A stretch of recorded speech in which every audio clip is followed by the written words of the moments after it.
मैं आशीष परीक्षा सागर YouTube channel में आप सभी मित्रों का स्वागत करते हैं। तो चलिए बच्चों, यूपी पुलिस री एग्ज़ाम को ध्यान में रखते हुए हिंदी स्पेशल बैच आपके लिए चलाया जा रहा है, जिसमें से आज आप पढ़ेंगे छंद। इससे पहले आपने रस को समाप्त कर दिया है, यानी रस को पी करके समाप्त कर दिया है। अब आज पढ़ेंगे छंद। देखिए, छंद शब्द चद या छिद, छंद शब्द चद या छिद धातु से बना है। किससे?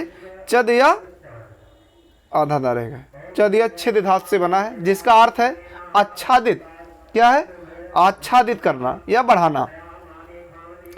छंदों को वेद का पैर माना जाता है। छंदों को क्या माना गया? वेद का पैर।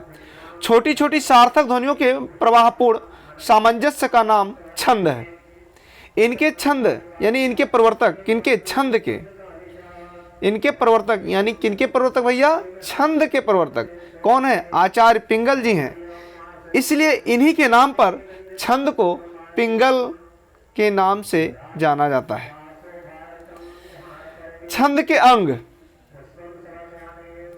यत, छंद के अंग यत। यत मतलब क्या होता है? यानी विराम। किसी काव्य को पढ़ते समय जब बारी रुकती है तो उसे यत कहते हैं। यानी सारे अंग समझ लेंगे, जैसे यत है, गति है, लय है, तुक है, गढ़ है, सबको समझ लेंगे। जैसे मंगल भवन अमंगल हारी। गति क्या होता है? छंद का प्रवाह गत कहलाता है। जो छंद का प्रवाह होता है वही गति कहलाता है। किसी भी काव्य को तेज या धीरे पढ़ना गति कहलाता है। लय क्या होता है? किसी काव्य को उचित भाव भंगिमा के साथ उच्चरित करना लय कहलाता है।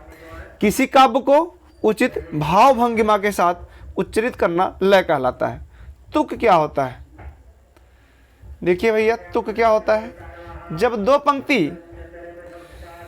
दो पंक्ति के अंत में सामान्य वर्ण आता है तो उसे क्या कहते हैं? तुक। जैसे देव पूज्य पद कमल तुम्हारे, सुर नर मुन सब होए सुखारे। और गण क्या है? गण मिस होता है साथी। तीन वर्णों के समूह को गण कहते हैं। इसको त्रिक भी कह सकते हैं। तीन वर्णों के समूह को गण कहते हैं। गणों की संख्या कितनी होती है? 8। तीन वर्णों के समूह को गण कहते हैं। गणों की संख्या 8 है। इन गणों को बनाने के लिए 10 वर्णों का निम्न सूत्र होता है। 10 वर्णों का क्या होता है? जो नीचे दिया गया है सूत्र दिखाई दे रहा है। जैसे यगड़, क्या है? यगड़। यगड़ या माता मगड़, मातारा तगड़, ताराज रगड़, राजभा जगड़, जभान भगड़, भानस नगड़, नसल और सगड़ सलगा। लघु या गुरु बनाने के नियम समझ लीजिए। लघु वर्ण क्या है? जिस वर्ण के उच्चारण में कम समय लगता है, जिस वर्ण के उच्चारण में कम समय लगता है तथा एक मात्रा का समय लगता है, लघु वर्ण कहलाता है। जैसे ये लघु वर्ण का निशान है। छोटा, छोटी, छोटाऊ, री, ये क्या है? लघु वर्ण है। ये वर्ण स्वयं आए या इनकी मात्रा किसी व्यंजन में लगी हो, वह लघु वर्ण होता है। ये वर्ण स्वयं आए या इनकी मात्रा किसी व्यंजन में लगी हो, वह लघु वर्ण होता है। क्या होता है? लघु वर्ण। ऋषि अपित नृप कृषि।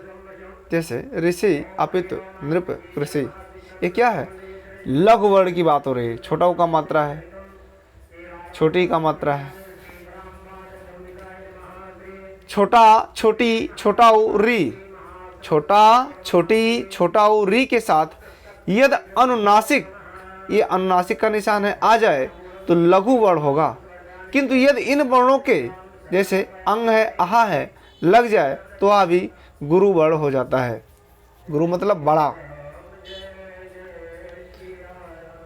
उंगली, देखिए बड़ी का मात्रा है, ये गुरु है। गा क्या है? गा लघु वर्ण है। बड़ाऊ है, ये क्या है? गुरु वर्ण है।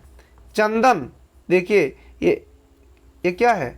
ये अनुस्वार वाला है, तो ये गुरु होगा आपका। दा खाली है, अकेले है, सिंगल है, तो एक मात्रा होगा। ना भी सिंगल है तो यहाँ भी एक मात्रा होगा। सिंगल के मतलब क्या, लघु वर्ण। देखिए आ क्या है, आ के ऊपर बिंदी है, बिंदी क्या होता है आपका, आपको बताया गया है अनुस्वार। तो ये जब मिलेगा आपको तो आपका गुरु लगेगा, यानी दो मात्रा का निशान है ये। गा देखिए, गा लघु वर्ण है इसलिए एक मात्रा, दा लघु वर्ण है इसलिए एक मात्रा।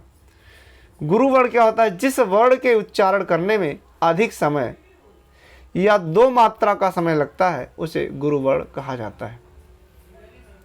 बड़ा, बड़ी, बड़ाऊ, ये, आय, वो, औ, अंग, आह, ये वर्ण स्वयं आ जाए या इनकी मात्रा किसी व्यंजन में लग जाए तो वह गुरु वर्ण होता है। क्या होता है, गुरु वर्ण। जैसे ताला, यहाँ पर देखिए गुरु वर्ण है, बड़ा का मात्रा है, यहाँ पर बड़ा का मात्रा गुरु वर्ण है। औरो, देखिए ओ का मात्रा है गुरु और औ का मात्रा है गुरु, यानी डबल मात्रा यहाँ गिनेंगे। आशा, पानी, देखिए बड़ी का मात्रा है, बड़ी और छोटी, यानी जब दाएं आप देखिए, जब आप देखेंगे दाएं पर ऐसे निशान लगा होगा, बड़ी का मात्रा दाएं पर होता है, छोटी का मात्रा अगर लगता है तो बाएं से होता है, बाएं, यानी दाहिने की हाथ की ओर अगर मात्रा है तो दो मात्रा गिनेंगे, उसको क्या कहा जाता है, गुरु। अगर कहीं ऐसे बाएं से मात्रा लगा है तो वहाँ हम गिनेंगे एक मात्रा, ये हो जाता है लघु, यानी छोटी का मात्रा। तो यहाँ आपको केवल गुरु वर्ण सिखाया जाता है। पा पर आ का मात्रा है गुरु, डबल गिनेंगे। ना पर बड़ी का मात्रा है, यानी दाहिने की तरफ मात्रा होगा, बड़ी मात्रा होगा, वो डबल गिना जाएगा, यानी गुरु। दादी, बड़ा गुरु, और दा पर बड़ी गुरु। अगर छोटी होता तब लघु में गिना जाता। जब बाएं हाथ की ओर से मात्रा लगाया जाए वो छोटी मात्रा होगा, लघु वर्ण गिनेंगे। और जब दाएं ओर की तरफ से मात्रा लगाया जाए तो वो बड़ी का मात्रा होता है, उसको गुरु वर्ण कहा जाता है। अंतः, देखिए ये विसर्ग वाला अगर निशान मिल रहा आपको तो ये क्या लगेगा, गुरु, यानी डबल मात्रा गिनेंगे। देखिए अनुस्वार वाला अगर मात्रा ऊपर है इसको भी गुरु बना देंगे और इसको भी डबल मात्रा गिनेंगे। डबल मात्रा मतलब गुरु। अदह, अदह, यहाँ देखिए विसर्ग है तो डबल यानी गुरु, और आ अकेले है, सिंगल है, लघु वर्ण है, इसलिए यहाँ एक मात्रा गिनेंगे। जहाँ गुरु मिल रहा है वहाँ हमें दो मात्रा गिनना होगा, और जहाँ लघु मिल रहा है वहाँ हमें क्या करना होगा, सिंगल मात्रा, एक मात्रा गिनना होगा। देखिए गुरु वर्ण का निशान ये है और लघु वर्ण का निशान ये है। संयुक्त वर्ण के पूर्व के वर्ण पर यदि जोर पड़ता है तो वह गुरु होता है, यदि जोर नहीं पड़ता है तो वह लघु वर्ण होता है। देखिए जैसे कन्हैया,